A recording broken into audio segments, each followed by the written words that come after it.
Hey guys, now we're going to talk about decorative sounds. So when I really construct a beat, I keep saying I'll talk about the syntax later. I guess I should probably make a video on it soon.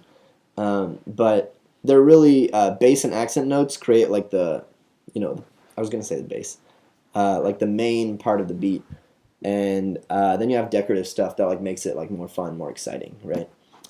So if you have a beat like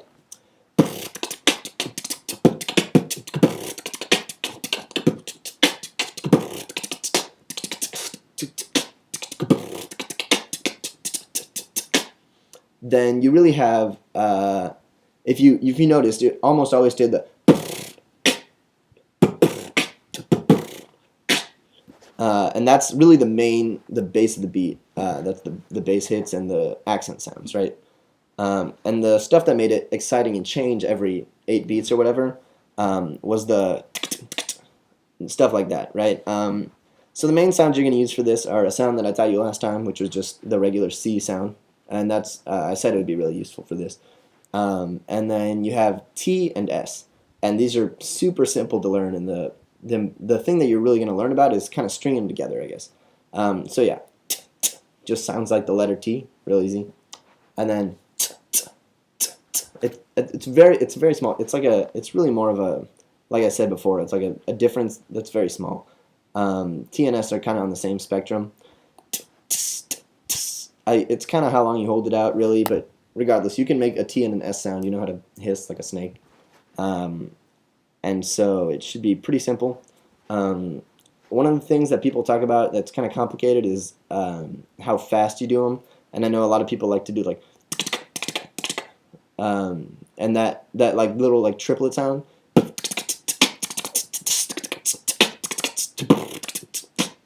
Stuff like that. So just, I guess, practice your like tongue dexterity and stuff. The ladies will thank you.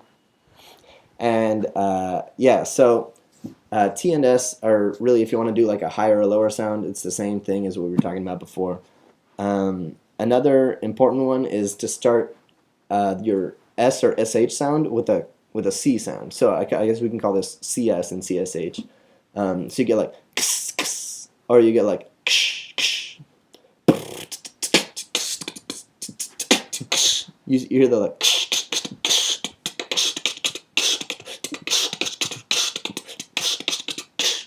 that kind of thing. It's all going to be done with the CSH sound, and that way you just make a C sound and then an SH sound and kind of put them together, right? So it kind of sounds like radio static kind of thing, and that can make your beat sound kind of more authentic, I guess. I don't know, more kind of old school. So that's always a fun thing to throw in. So yeah, if you have the S sound and the T sound, and the CSH and the CS sound, and CSH and CS are like on a spectrum too, just like the other things. The height of your beat like really can change the feeling. So normally if you change from T sounds to S sounds, you should also change your CSHs to CSs. And that way your beat kind of all moves together. Like if you want to change the whole feeling of a beat, then that's what you should do. So if you have like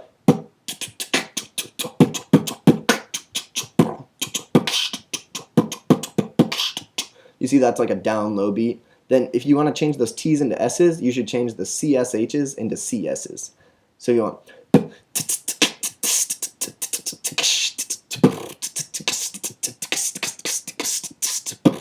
right?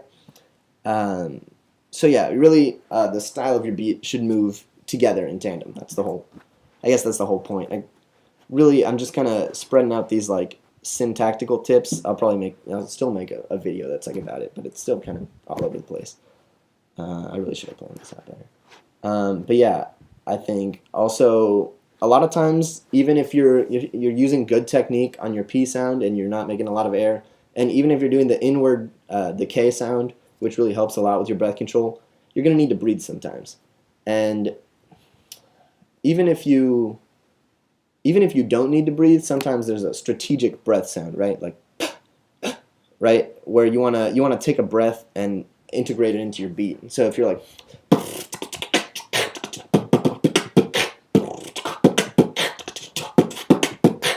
and like, I didn't need any of those 4 breaths. Honestly, I could have done that whole beat without the breaths, but it adds a cool sound, right? And it kind of takes a break from the beat, right? And I think that's something you're gonna want to know. So just learn to take a breath with sound like.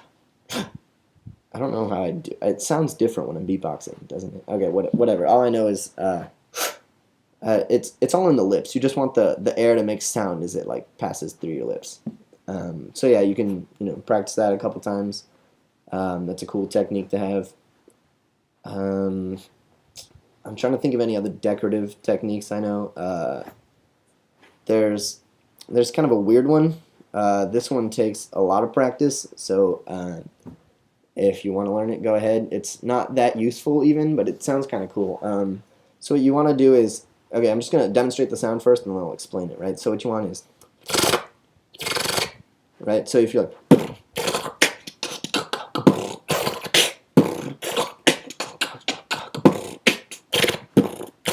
like, it's almost the opposite of the double R sound that I'm putting in the bass, right? So it kind of sounds like it's going out and then back in, right? It's like a rewind. And the way you make the sound is you kind of what's happening to make the sound is my bottom lip is touching my top lip repeatedly, very fast as I'm sucking air in. So I don't know if you can see it vibrating against my top lip in the video, but that's really what's happening. So get your bottom lip close to your top lip, but not quite all the way there, and then suck in air a lot while letting it kind of vibrate freely. And it's not easy, but you can try it a couple times, see what you get. So yeah, that's a bunch of decorative sounds.